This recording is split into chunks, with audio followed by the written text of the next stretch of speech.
le monde tourne. Direction la Birmanie, refusant de tirer sur leurs concitoyens. Les informations pullulent.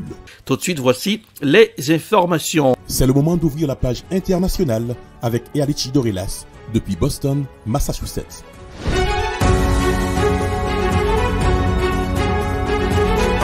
Mesdames, Messieurs, bien le bonsoir. Bienvenue dans la page internationale au grand journal du 14h. Depuis la newsroom de la capitale des grandes universités du monde, Boston, Massachusetts, Erlichi Dorelas pour la présentation, à Jacques Mel pour présenter ce grand journal, Joël François et Smith Jean-Julien. Robins assure les manœuvres techniques. Bonsoir aux auditeurs de la radio évangélique Hosanna 102.3 FM. À Jacques Mel, ouvrons ce journal au Pakistan, puissant séisme dans le sud-ouest du Pakistan, au moins 20 morts. Voici un reportage signé Euronews.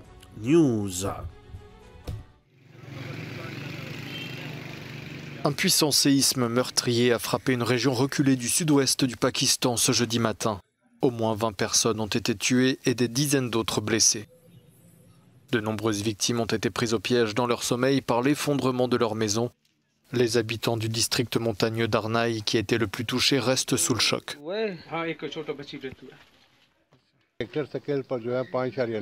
Ils disent que c'était un tremblement de terre de magnitude 5,9, mais je dirais que c'était plus que ça.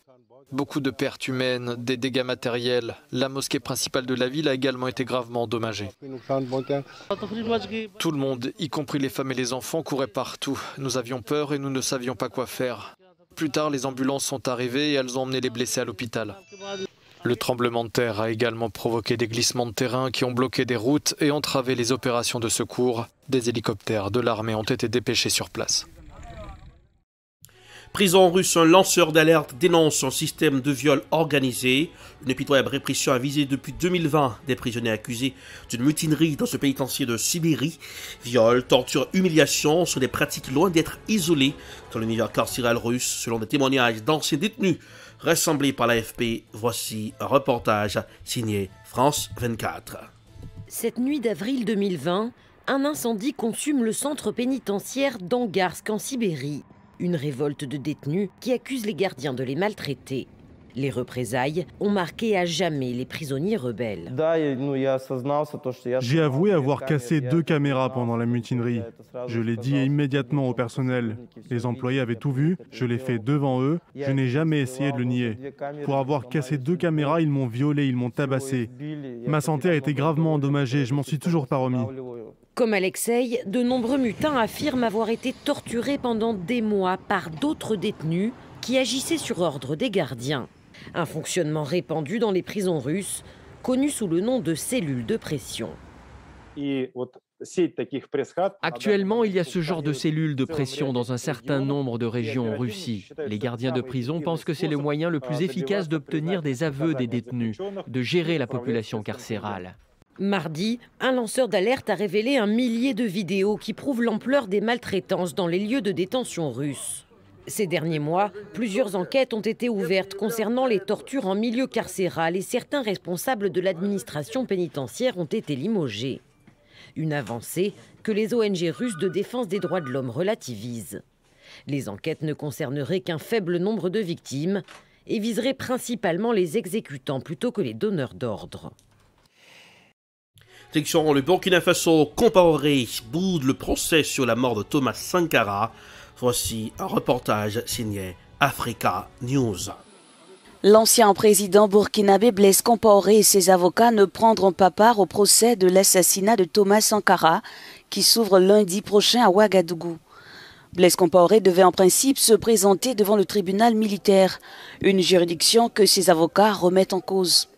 Outre la juridiction, ils clament l'immunité d'anciens chefs d'État de leurs clients et disent s'en remettre à la justice internationale. Blaise Compaoré et 13 autres personnes sont accusées d'attentat à la sûreté de l'État, complicité d'assassinat et complicité de recel de cadavres. Réfugié en Côte d'Ivoire depuis son renversement en 2014, l'ancien président du Burkina Faso est le principal accusé dans l'affaire Thomas Sankara, assassiné le 15 octobre 1987. Parmi les accusés figure le général Gilbert Diendéré, l'un des principaux chefs de l'armée lors du coup d'État de 1987. Il purge déjà une peine de 20 ans de prison pour une tentative de coup d'État en 2015. Paludisme, un premier vaccin prometteur, alors que de nombreuses voix s'élèvent pour s'étonner de l'absence de vaccin contre le paludisme. Maladie meurtrière, s'il en est, l'OMS met en avant le Mosquirix de GlaxoSmithKline. Le sérum testé depuis une décennie en Afrique est prometteur, mais pas miraculeux. Voici un reportage signé TV5 Monde. Son nom, Mosquirix. Ce sérum est présenté comme le meilleur espoir de réduire la mortalité liée au paludisme, notamment en Afrique, où il tue le plus. 386 000 morts en 2019, estime l'Organisation mondiale de la santé, pour 212 000 morts confirmées de la Covid-19 ces derniers 18 mois sur le continent. Les moins de 5 ans sont les plus vulnérables. Le paludisme transmis par le moustique tue plus de 260 000 enfants chaque année en Afrique. Après une décennie de tests cliniques, le vaccin est administré depuis 2 ans aux enfants du Malawi, du Ghana et du Kenya. Un programme pilote coordonné par l'OMS qui recommande à présent son déploiement massif. C'est le premier vaccin anti-paludique et c'est une percée pour la science, la santé infantile et la lutte contre le paludisme. Utiliser ce vaccin en plus des outils existants contre la malaria pourrait sauver des dizaines de milliers de jeunes vies chaque année. Pas un traitement miracle donc, puisque selon les tests cliniques de phase 3, le vaccin du Britannique GlaxoSmithKline réduit de 30% les formes graves de paludisme et il prévient 4 cas de paludisme sur 10 après 4 doses. Pour l'instant donc, les médicaments restent préconisés en cas de contamination. Reste à trouver le financement nécessaire, préalable au déploiement massif. Les laboratoires pharmaceutiques ont tardé jusqu'ici à s'engager dans cette lutte anti-paludique. Cela pourrait changer avec la technologie de l'ARN messager. Dossier spécial dans la page internationale pour ce aujourd'hui. Scandale de pédophilie dans l'Église catholique en France. Ces conclusions sont un séisme pour l'Église catholique. Le rapport de la Commission indépendante sur les abus sexuels dans l'Église SIAZ, commandé il y a 3 ans, a été dévoilé ce mardi 5 octobre par son président Jean-Marc Sauvé. 500 pages de témoignages, d'études scientifiques, de recommandations, 2500 pages d'annexes qui dressent un état de lieu accablant sur le système de pédocriminalité à l'œuvre au sein de l'Église catholique dans ses pensionnats et autres organisations de jeunesse depuis 1950.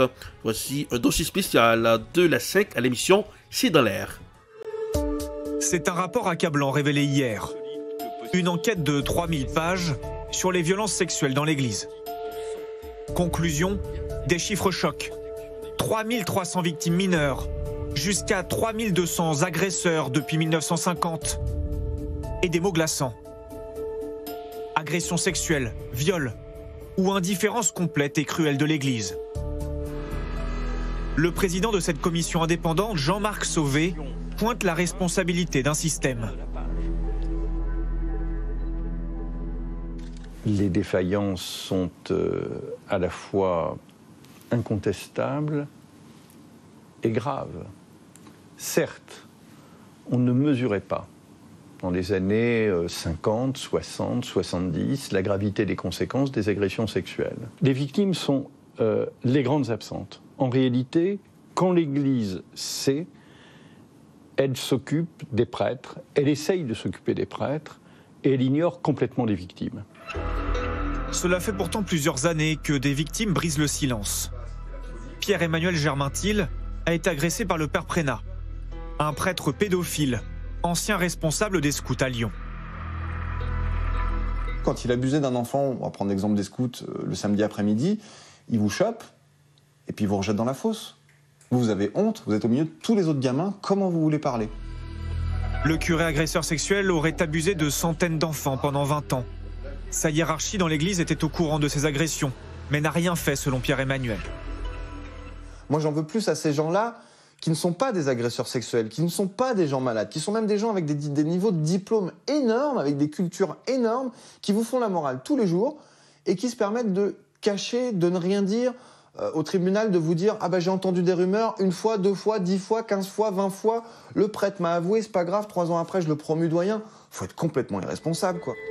Le prêtre pédophile a été condamné l'année dernière à 5 ans de prison. L'affaire Prénat, une illustration de l'omerta qui règne dans l'Église. C'est aussi ce que souligne le rapport paru hier. Face à l'ampleur du nombre de victimes, le pape François a réagi ce matin. Je voudrais exprimer aux victimes ma tristesse, mon chagrin pour le traumatisme qu'ils ont subi.